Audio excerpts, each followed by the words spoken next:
Saya akan kutip satu hadis, satu ayat Quran maksud saya, surat At-Taubah ayat 65. Allah berfirman, la in sa'altahum la yaqulunna innama nakhudu wa nal'ab qul abillahi wa ayatihi wa rasulihi kuntum tastahzi'un la ta'taziru qad kafartum ba'da imanikum.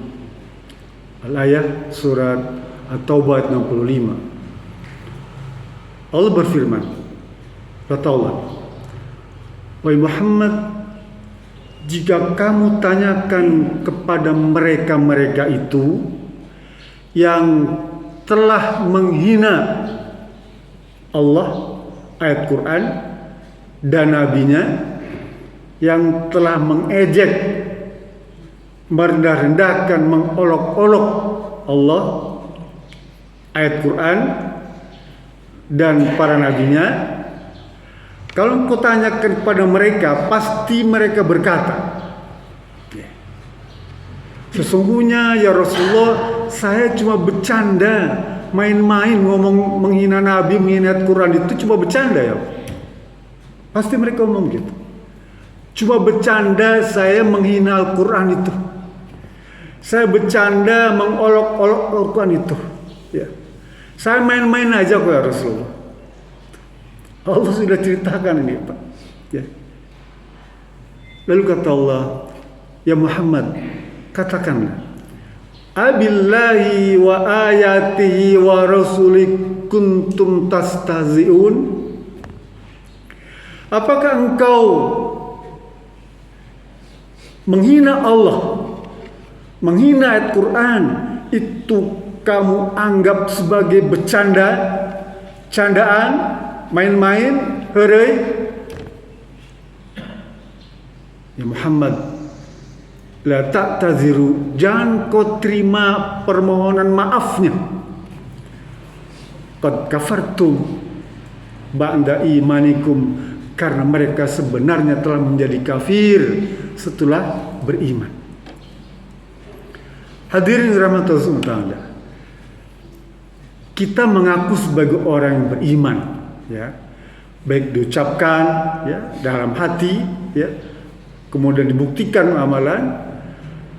Apakah kemudian kita apabila menyaksikan ada sekelompok orang yang menghina Allah Tuhan kita, menghina Al-Quran kitab suci kita, dan menghina Nabi Rasul kita, lalu kita diam dan tidak tersentuh, tidak ada rasa sensitivitas pada kalbu kita? Lalu pertanyaannya, benarkah kita sudah menjadi orang yang beriman kalau ternyata agama kita diejek, dihinakan, Tuhan kita diejek dan dihinakan, kitab suci kita diejek dan dihinakan, Nabi kita dihinakan? Lalu seberapa besar sebenarnya keimanan kita itu? Enggak urusan, bukan urusan saya, itu urusan Tuhan. Lalu bagi Allah tuh nggak ada masalah, Dia nggak perlu tentang iman kita. Allah nggak memerlukan keimanan kita. Allah nggak memerlukan ibadah kita.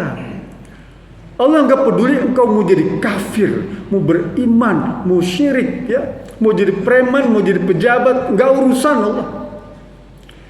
Semua kebaikan kita itu untuk diri kita. Kalau kita misalnya tidak tersentuh sedikit pun, ada orang, sekelompok orang yang menjadikan ayat Quran sebagai mainan. Coba Bapak renungkan. Orang bikin sayembara, yang hafal Quran hadiahnya minuman keras, yang bisa hafal surat Al-Duha hadiahnya minuman keras. Masya Allah. Kalau hadiahnya umroh mungkin masih bisa diterima dengan akal, atau hadiahnya uang, orang masih logis lah ya. Ini hadiahnya piala, uang, umroh, jalan-jalan, tiket terbang. Tapi ini yang hafal surat Al-Duha, ngacung, baca hadiahnya satu botol minuman keras. Nauzubillah. Ya. Minuman keras. Disetan minuman keras. Ya. Dia bilang ketika ditanya, saya bercanda nggak sengaja itu Pak, main-main aja.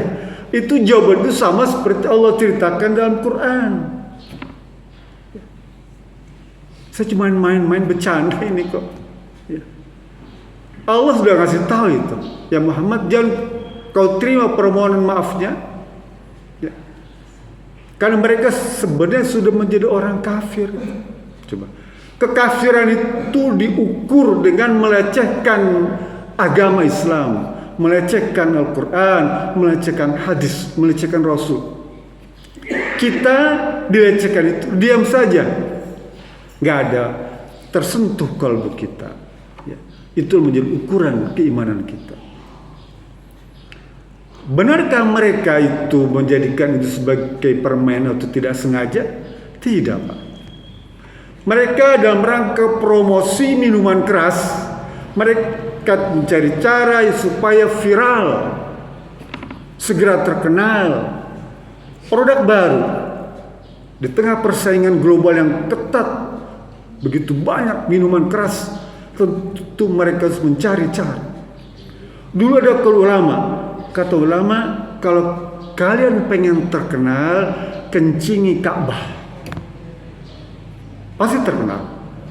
Betul.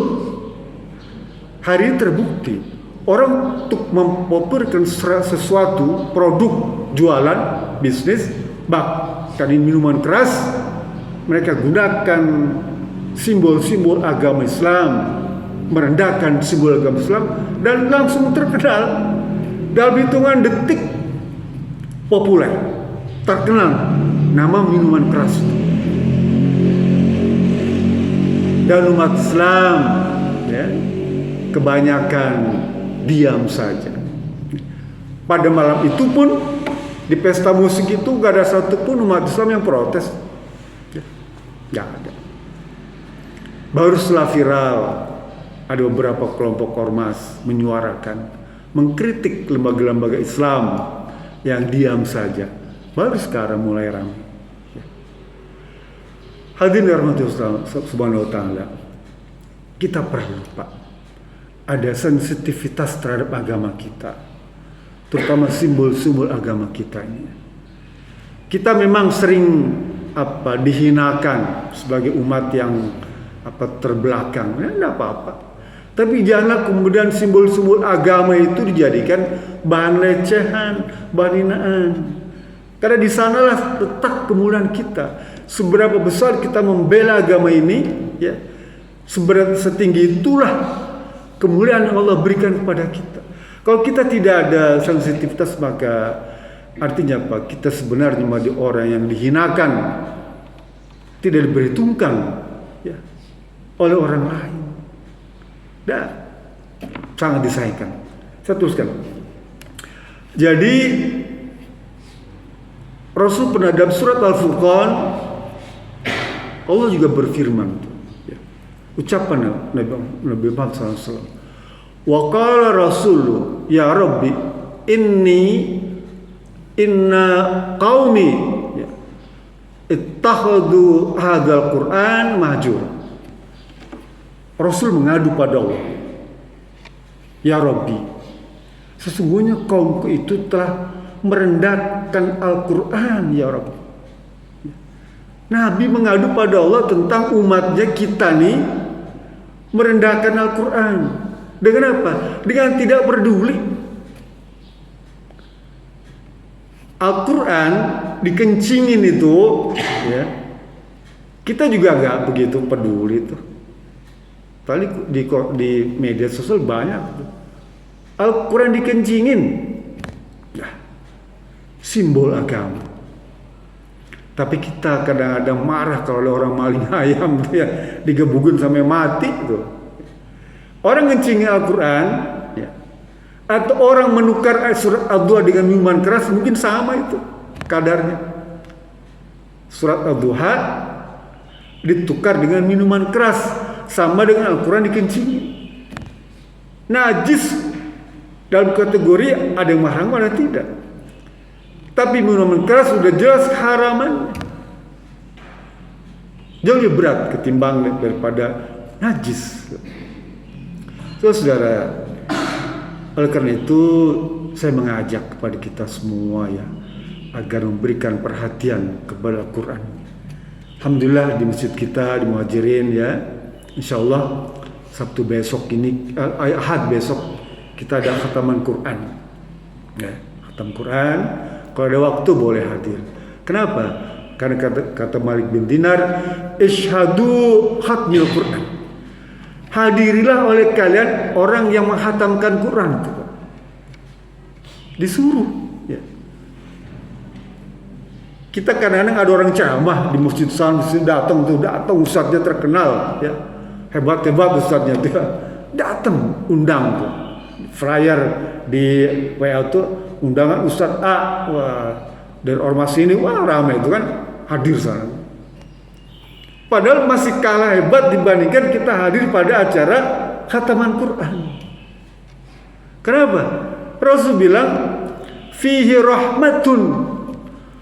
Acara khataman Quran itu di sana Allah penuhi, turunkan rahmat yang banyak. Anas bin Malik, Pak, sahabat Nabi ini, kalau dia menghatamkan Quran tuh, juz terakhir itu biasanya khatam Quran tuh ya, hari terakhir itu baca dari surat Ad-Duha tuh, Wadduha sampai Anas. Tradisi ulama begitu, baca Wadduha sampai Anas, acara khatamannya tuh. Anas bin Malik kalau sudah mendekati khatam Quran, dia undang seluruh keluarganya. Istrinya banyak ya. Kemudian pembantu-pembantunya, budak-budaknya tuh banyak, anak-anaknya ya. Anas bin Malik di anaknya 200 ya, banyak sekali. Dikumpulkan semua di Masjid Nabawi itu pada acara khataman Quran beliau. Kenapa? Karena kata Rasulullah SAW, man sholla sholatan faridatan falahu da'watun mustajabatun, man khatamal Quran falahu da'watun mustajabatun. Barang siapa yang melaksanakan sholat wajib, maka di sana doa mustajabah. Setelah sholat wajib, sholat duhur nih, di sana ada doa mustajabah setelah sholat itu.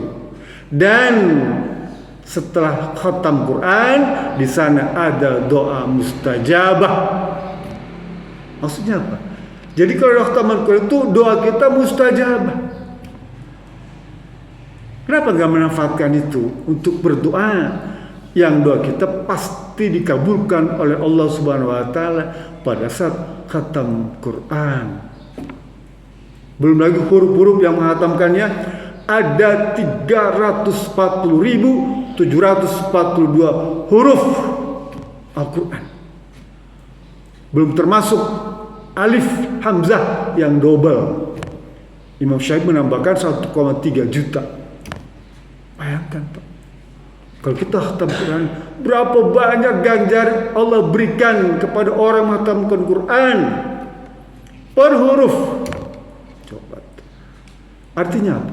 Orang-orang yang hadir khatam Quran itu orang-orang yang istimewa, sehingga doanya mustajabah. Kita ikut hadir itu didoakan oleh orang-orang yang khatam Quran, insya Allah kini kita pun Allah kabulkan.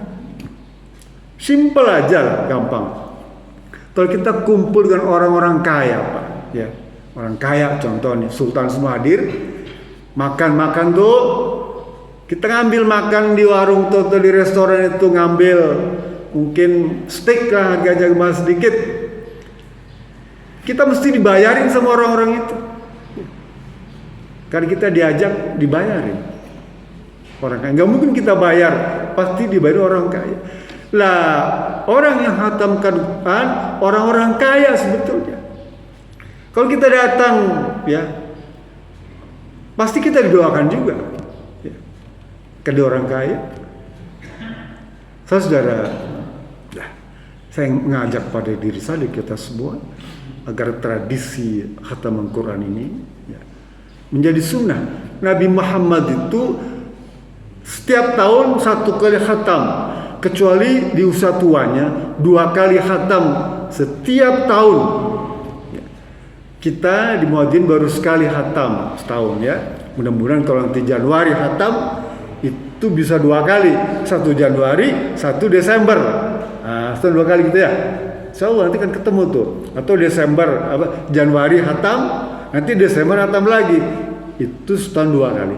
Tapi rata-rata kita khatam sekali dalam setahun. Kembali, jadi saya berharap dengan seringnya menghatamkan Quran, ada rasa kecintaan terhadap Al-Quran, ada rasa sayang kepada Al-Quran, ada rasa iman kepada Al-Quran. Kan Quran itu masuk dalam rukun iman. Iman itu, Pak. Kalau sering baca Quran dan khatam Quran, maka ada ikatan emosional antara kita dengan Allah dan sayang pada Al-Quran, sehingga kalau ada yang menghina Al-Quran, tersentuh kalbu kita, bangkit ghirah kita untuk apa? Membenci setidaknya kepada orang-orang yang menistakan Al-Quran. Kata Allah, orang bercanda saja tuh dihukumi kafir. Bagaimana kalau sengaja menghina Al-Quran? Kata Imam Syafi'i, Imam Hambali, dan Imam Maliki, dia harus dihukum mati. Kalau dia sengaja menghinakan Al-Quran, maka dia dihukumi mati. Kalau bercanda, dihukumi kafir. Itu kalau keimanan kita kuat, kecintaan kita pada Islam, pada Al-Quran ya tinggi, semangat Islamnya tinggi, muncul itu, Pak. Nah, melalui khataman Quran, bangkitkan semangat agama Islam itu, bangkitkan semangat cinta pada Allah, pada Quran, dan pada Nabi Muhammad SAW, dan kepada umat-umat Islam yang saleh. Amin. Itu saja. Lebih kurang mohon maaf. Assalamualaikum warahmatullahi wabarakatuh.